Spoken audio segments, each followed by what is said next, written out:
ముఖ్యమంత్రి రేవంత్ రెడ్డి గారి గురించి గాని మీడియా ముందు మాట్లాడుతూ చాలా పెద్ద గొప్పదానిలాగా మాట్లాడింది. డీకే అన్నమ్మ అంటే తెలంగాణకు ముఖ్యమంత్రి చేసినట్ల ఫీల్ అయిపోతుంది, లేకపోతే కేంద్ర మంత్రిగా చేసినట్ల ఫీల్ అయిపోతుంది. కానీ ఆమెకు అంత స్థాయి లేదని తనను ఒకసారి గతంలో తన అనుభవాల్ని గుర్తు చేసుకుంటే బాగుంటుందని డీకే అన్నమ్మకి నేను తన గత చరిత్ర గురించి గుర్తు చేస్తున్నా. రేవంత్ రెడ్డి గారి గురించి అనుచిత వ్యాఖ్యలు చేసేటప్పుడు రేవంత్ రెడ్డి గారు నిన్నేమన్నారు? నువ్వు గతంలో రేవంత్ రెడ్డి గారికి ఎన్నెన్ని మాటలు మాట్లాడినావో పాలమూరు ప్రజలకు గాని తెలంగాణ ప్రజలకు తెలియదా? అయినా గాని విజ్ఞతతో ఒక మహిళగా నిన్నెవరు కూడా ఏం అనలేదా అన్నాడు. ఈరోజు కేవలం నువ్వు మరి ముందు వరకు మొన్నటిదాకా జయజమ్మ అంటే బాగానే అనిపించుకున్నావు కదా, జయజమ్మ అంటే గొప్పగా అనిపించుకున్నావు. మరి ఈరోజు దొరసాని అంటే అదొక్క మాటకే ఇంత పొడవుగా అర్ధగంట ప్రెస్ మీట్ పెట్టినావు. నువ్వు తిట్టినటువంటి తిట్లకి ఒక అర్ధగంట కాదు 6 రోజులు నేను తిట్టినా సరిపోదు గతంలో నువ్వు అన్న మాటలు. అసలు తెలంగాణలో మనం కేసీఆర్ కుటుంబాన్ని దొరలు అంటాం, వాళ్ళ ఇంట్లో ఉన్న మనుషుల్ని మహిళల్ని దొరసానిలు అంటాం, ఎవరైనా చాలా పెద్దగా బిహేవ్ చేస్తుంటే దొరసాని అంటాం. దానికి నీకేం బాధ అయిందో నాకు అర్థం కాలేదు. నీకేం ఆడ ద్వంద్వ అర్థాలు కనబడినాయో నాకు తెలియదు. కానీ ఏదో ఒకటి మాట్లాడాలి కాబట్టి మీడియా ముందుకు వచ్చి ఒక్క మాటకి అరగంట ఆన్సర్ చెప్పినావు నువ్వు. మరి నీ ఆ అరగంట ఆన్సర్ కి నేను కూడా జవాబు చెప్పాలి. మా రేవంత్ రెడ్డి గారో లేకపోతే అక్కడ మా పార్లమెంట్ అభ్యర్థి అయినటువంటి ఏఐసిసి సెక్రటరీ సిడబ్ల్యూసి మెంబర్ మరి ఈనాటి కాంగ్రెస్ పార్టీ అభ్యర్థి అయినటువంటి వంశీచందర్ రెడ్డి గారు చెప్పాల్సినటువంటి అవసరం లేదు. నాలాంటి వాళ్ళు సరిపోతారని మరి డీకే అన్నమ్మ గారికి నేను చెప్తున్నా. మరి నువ్వు చాలా మాట్లాడినావమ్మా, వలసల జిల్లా అని మాట్లాడితే మరి నువ్వున్నప్పుడే వలసలు కదా. మరి నువ్వు ఆనాడు ఎన్నో పార్టీలు మారి కాంగ్రెస్ లోకి వచ్చినావు, వేరే పార్టీలో గెలిచి కాంగ్రెస్ లోకి వచ్చినావు. ఎందుకోసం వచ్చినావో నీకు తెలియదా? నీ అభివృద్ధి కోసం, నీ మంత్రి పదవి కోసం, నీ సొంత లాభాల కోసం వచ్చినావు. కానీ పాలమూరు ప్రజల్ని ఏనాడైనా పట్టించుకున్నావా? నిజంగా పాలమూరు ప్రజలు అల్లాడిపోతుంటే నువ్వు మంత్రిగా ఉన్నప్పుడు ఏం చేసినావు? ఆనాడు వలసలు పోతుంటే ఎందుకు ఆపలేకపోయినావు? మరి కిరణ్ కుమార్ రెడ్డి గారు ఉన్నప్పుడే పాలమూరుకి ప్రాజెక్టుని హోదా కల్పించి జీవో విడుదల చేసిండ్రు. ఆనాటి కాంగ్రెస్ హయాంలో ఎన్నో ప్రాజెక్టులు పాలమూరుకు తీసుకొని వచ్చారు. నువ్వు ఈ రోజు కేంద్రంలో ఉండి 10 ఏళ్లైంది. కాంగ్రెస్ లో మంత్రి పదవి అనుభవించినావు, ఎమ్మెల్యే అయినావు, పెద్ద హోదాను సంపాదించినావు, డబ్బులు కూడా సంపాదించుకున్నావు. ఇప్పుడు కేంద్రంలో అధికారంలో ఉన్న బీజేపీ పార్టీకి పోయినావు, అక్కడ జాతీయ స్థాయిలో మరి ఉపాధ్యక్షురాలుగా ఉన్నావు. నిన్న ఆమె మాట్లాడుతూ అన్నది రేవంత్ రెడ్డికి గీ మాత్రం తెలియదా నేను పార్టీకి ఉపాధ్యక్షురాలు గాని నేను పార్టీకి ఏమన్నా ప్రభుత్వంలో నేనేమన్నా ఉన్నానా అంట.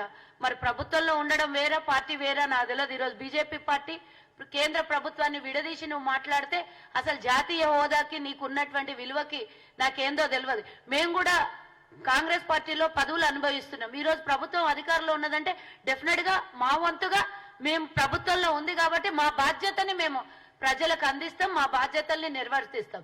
మరి నువ్వు ఈ రోజు జాతీయ ఉపాధ్యక్షురాలుగా ఉండి నేనేం చేస్తా, నేనేడికెళ్ళి తెస్తా అంటే మరి నీకు టికెట్ ఎందుకు? నువ్వెందుకు ఎంపీ స్థానంలో పోటీ చేయడం? నువ్వేం చేతగా అందని రేపు ఓడిపోతే కూడా నీ పరిస్థితి అంతే కదా. నేనేం చేస్తాను, నా చేతిలో ఏముంది అంటూ ఇప్పటికే 2 సార్లు చేతులు ఎత్తేసినావు. 18లో ఓడిపోయినావు, చేతులు ఎత్తేసినావు. 19లో బీజేపీ నుంచి పోటీ చేసినావు, ఎంపీగా చేతులు ఎత్తేసినావు.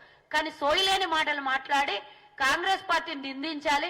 ఈ రోజు నీకు ఇంకెవ్వరు పోటీ లేరు అక్కడ, కేవలం కాంగ్రెస్ పార్టీ. బీఆర్ఎస్ ఎట్లనో కొనుక్కున్నారు మీ బీజేపీలు, కాబట్టి అక్కడ ఏమీ పని చేయదు. కాబట్టి కేవలం మా వంశీచందర్ రెడ్డి గారినో ముఖ్యమంత్రి గారినో నిందించడం. నేను ఏమనలేదు, వ్యక్తిగత దూషణలకు పోలేదు అంటున్నావు. నువ్వన్న ఈ దూషణలు నేనైతే ఇప్పుడు మీడియా ముఖంగా రేవంత్ రెడ్డి గారిని తిట్టిన మాట నేను చెప్పలేను. కానీ నీకు ఒక్క మాట అంటేనే ఇంత రోషం వచ్చింది కదా.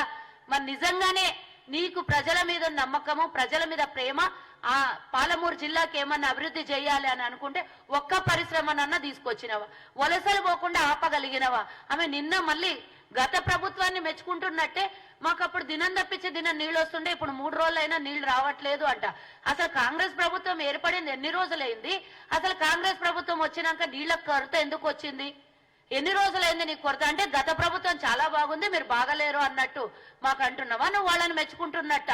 అసలు మీరు బీఆర్ఎస్ ని తిట్టడానికి మీకు ధైర్యం సరిపోతలేదు. ఈ రోజు కాంగ్రెస్ ని తట్టుకునే పరిస్థితిలో మీ కేంద్రంలో మీరు లేరు, ఈ రాష్ట్రంలో మీ నాయకులు ఎవ్వరు కూడా లేరు.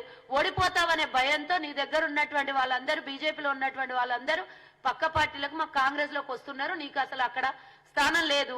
ఉన్నటువంటిది నీకు మా 7 నియోజకవర్గాలలో కాంగ్రెస్ గెలిచింది. అక్కడ బీజేపీకి చెప్పుకోనికి ఉనికి లేదు. కేవలం నీ డబ్బాలు కొట్టుకొని నీ ఉనికిని చెప్పుకోవడం తప్పించి బీజేపీ ఏమున్నదని అక్కడ గెలుస్తా అని నువ్వు అంత పొడుగా మాట్లాడుతున్నావు నాకు అర్థం కాలేదు. గతంలో మంత్రిగా ఉన్నప్పుడు కల్తీ కళ్ళు అమ్మినటువంటి చరిత్ర నీది. ఇక కాంగ్రెస్ గురించి మాట్లాడుతావు. ఈ డబ్బంతా ఏడు నుంచి వచ్చింది? గిట్ల చేసే మంది ఆరోగ్యాలు పాడు చేసి అక్కడ ఉన్నటువంటి ప్రజల ఆరోగ్యాల్ని పాడు చేసి డబ్బు బాగా కూడబెట్టుకున్నావు. ఆ డబ్బు బాగా ఎక్కువై అహంకారం తలకెక్కి ఈరోజు కన్ను మిన్ను అనకుండా ముఖ్యమంత్రిని పట్టుకొని తిడుతావు. నేను ఊరుకోను, నేను పెద్ద పెద్ద మాటలు ఏవేవో మాట్లాడిందామే. నేను గనుక నన్ను రెచ్చగొడితే నేను ఊరుకోను. రెచ్చగొడితే ఏం చేస్తావు? రెచ్చగొడితే ఓడిపోతావు. అంతకు మించి నీకు అయ్యేది ఏంటిది? ఇప్పుడు కాంగ్రెస్ దాడిని తట్టుకోలేక విమర్శిస్తున్నావు. బీజేపీ నీ మాట ఎన్నడన్నా అన్నవా? నువ్వు ఎన్నడన్నా కొట్లాడినవా? జాతీయ హోదా దేవాలని 10 ఏళ్ల నుంచి కేంద్రంలో అధికారంలో ఉన్నావు. నువ్వు 2019లో బీజేపీలో పోయినావు. అప్పటి నుంచి ఇప్పటి వరకు 5 ఏళ్ల నుంచి నువ్వు పాలమూరు రంగారెడ్డి జిల్లాకు జాతీయ హోదా కల్పించడానికి నీ పాత్ర ఎంత?